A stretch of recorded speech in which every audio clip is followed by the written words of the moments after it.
People crying. It's incredible. This is great. Good for them. Congrats to Indiana. The Hoosiers hammer Alabama here in Pasadena and head to the semifinals, the Peach Bowl, for a chance to play in the national championship game. On the middle, caught at the 8-yard line by Marion. Beck holds his hands out, takes, drops, looks, wants to throw. You got it. Carson Beck into the end zone. He runs it in over the left side. Carson Beck takes it in for a Miami touchdown. I'm really not thinking about the next game. I'm thinking about cracking open a beer. Heading home to play in a national championship. Why was this the team and the program to make that possible? Yeah, first of all, I want to give all the glory to God. For 35 years, the math in American football was simple. Nike equals winning. The swoosh was the default currency of the sport, but on January 1st, 2026, the math broke down. Indiana, a historic basketball school wearing the 3 stripes, did not just beat Nike's crown jewel team, Alabama, they dismantled them by 35 points.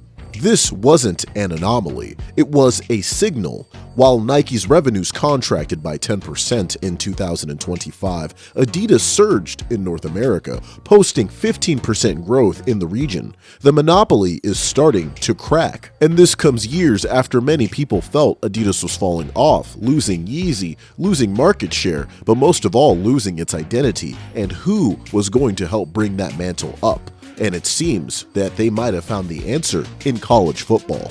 But to understand why this is all happening now, we have to look at the moment Adidas lost its soul.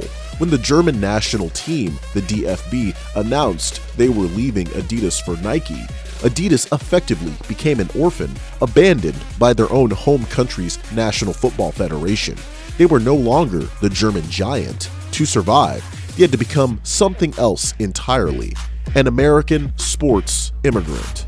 This is the Master Strategic Directive, the plan to turn a visiting brand into a local warlord, and it starts with the hardware on the field. Let's get it started. This is Perspective Reports, your world strategized. Let's get it. You're watching Perspective Reports.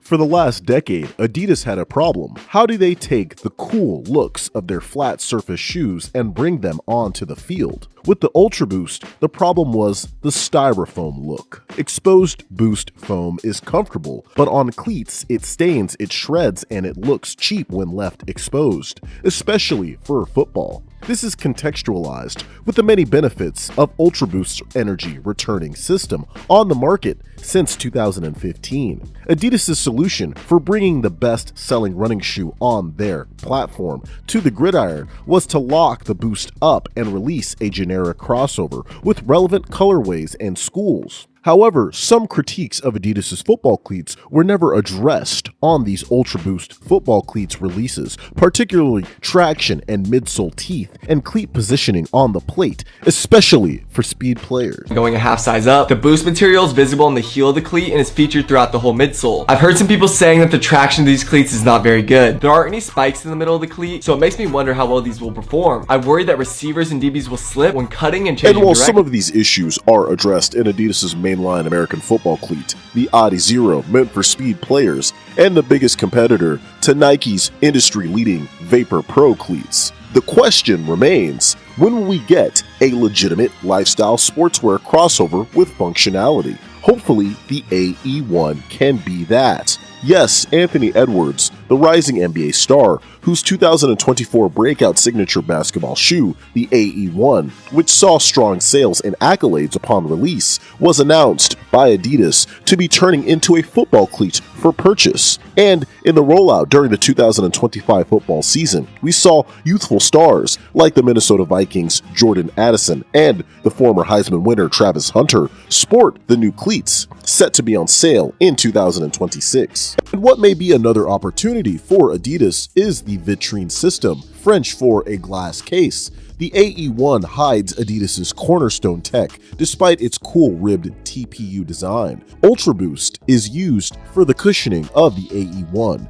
so the new directive is to treat the technology like precious cargo instead of the exposed foam or hiding it entirely. Adidas should consider shifting toward a transparent TPU exoskeleton of sorts. It protects the tech from the elements, but more importantly, it allows for the university tinted colors from the foam suspended in glass. Imagine the Hurricanes orange or Hoosier crimson locked inside of this see-through sole. It isn't just engineering, it's industrial luxury, with a point that shows off the lauded Boost technology.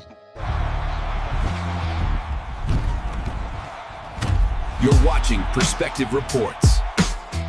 But for every sports product, you need a face, and Adidas realized this. Enter Patrick Mahomes, the closest we may see to a Jordan of football, and they successfully built an ecosystem around him, especially at Texas Tech, putting his personal gladiator logo on the uniforms similar to the Jordan brand. But the new strategy is the old one, the take no prisoners ecosystem, decentralized dominance. The goal is to identify NFL superstars on the Adidas roster with high cultural gravity, guys like Travis Hunter, Trevor Lawrence, maybe Amon-Ra St. Brown, and use them as general managers for their alma maters, many of which are Nike schools like Clemson or Colorado, and drop colorways specifically targeting those schools. Most people won't flip, but if Adidas can convince a school that Nike overlooks, like a Florida State, Clemson, or Colorado, to start thinking about the three stripes, that's a massive cultural win and builds key components across the country, eroding Nike's formerly safe home base. And I would even go further to say that former athletes of Adidas, like Lamar Jackson, who have massive cultural relevance and already went to Adidas schools like Louisville,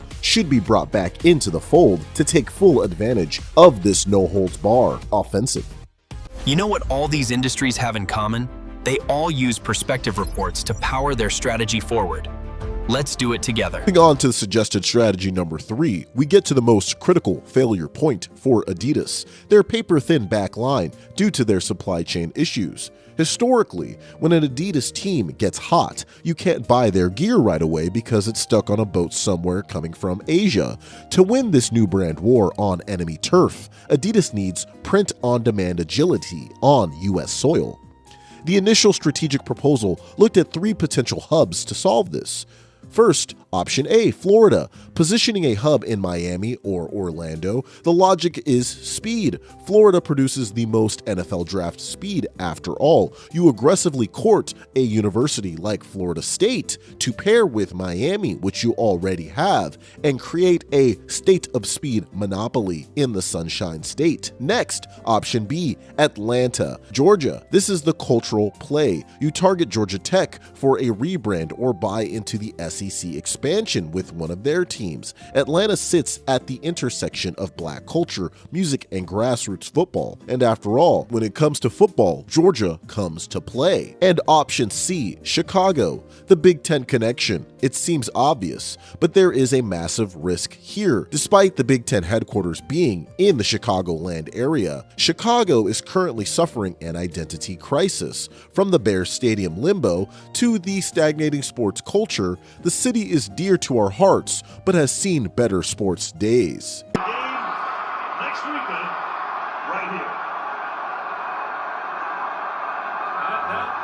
here. Which, actually, pause on that. The decline of Chicago as a premier sports town is a massive topic on its own, and we are going to do a full deep dive video on the Chicago identity crisis later this month, so make sure you're subscribed for that. Anyway, here's the twist. Adidas doesn't need to build a hub. They already own the ultimate weapon. Perspective is so great, they so good. They give that good info that you need to feel understood. Perspective reports your world strategized. It's called the Adidas Sports Licensed Division. Headquartered in Indianapolis, Indiana, they already have over 1,400 employees there. And looking at the job postings from January 2026, they are actively hiring quality inspectors and embroidery leads specifically for Thursday to Saturday shifts. This is Project Speedway already underway. And so a future timeline may look like Saturday night, Indiana wins the game. Sunday morning, the Indianapolis factory prints the gear, and by Monday morning,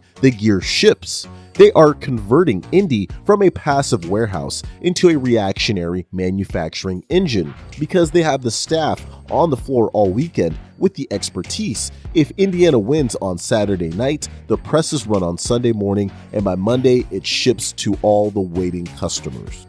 With Indiana likely punching their ticket to a national championship game, at the time of recording, the Peach Bowl had not finished yet. 2 Adidas schools will be playing for the second biggest football championship in the land. A very big deal. Maybe Adidas needs to look for their own organ. Maybe that's Indiana. But maybe a smarter way to look at it is to have multiple organs you can supply with custom gear with the latest lifestyle fashion to empower the NIL generation to see Adidas as a must-wear brand, which is why they should make a move on some big teams like Florida State or a Clemson to add them to the most trending college football roster in America, Adidas's. Plus, they can keep the muscle in Indianapolis, doubling down on a new powerhouse in college football that's only a couple hours away, and let that story be the embodiment of a resurging Adidas in North America, a phoenix rising again, not from the forest and rivers of Germany, but right in the middle of the American Midwest, the heartbeat of the country. And you can open satellite design labs in Miami or Atlanta or even LA to feed the cool up north. This brings us to the final pillar, the uniform renaissance. In the 2010s, Adidas failed at making inroads in college football because they focused on tech fit, tire tread patterns, and tight mesh. It felt like engineering, not fashion. Look at the UCLAs, the Michigans. So many missteps. However, the new directive is industrial luxury. Using the Indianapolis Hub as a prototyping lab, they are treating schools like Indiana and Miami not just as clients, but as showrooms. We aren't seeing futuristic Oregon-style costumes, but look at Miami with their parlay uniforms, or Indiana with their cool alt uniforms. Even Kansas is getting some pretty dope threads. We're seeing heavy, high-quality, imposing aesthetics that signal permanence, a new class. And that is something that can turn the right heads, your key demographic, the youth of America. And coming up, our next feature, Perspective Reports, your world strategized with a little bit of fun. The era of the monopoly is over. Adidas has tied Nike in Net Promoter Score in North America in 2025, which has not happened in a long while. Their ads are generating high engagement per dollar, with the You Got This positive mantra campaign doing great numbers, versus Nike's current Winning Isn't For Everyone campaign. And they have proven that a basketball school like Indiana can dominate the gridiron, in 3 stripes at that, and bringing back an established brand like Miami, who has not won a title since 2001, well, I think a lot of people will love that. So Nike is still the giant, but for the first time in decades, the giant is looking over its shoulder. The war for the American football market, which is valued to grow by $312 million through the 2029 year, and the bigger battle for the American sportswear market, which is set to be worth $48 billion by 2033, is already here and underway. The question is, who will be on what side when the dust settles? This is Perspective Reports, your world strategized. Thanks for watching this video. Let us know what you think in the comments. Like and subscribe if you like this, and we'll see you in the next one. Later! And coming up, our next feature, Perspective Reports, your world strategized with a little bit of fun.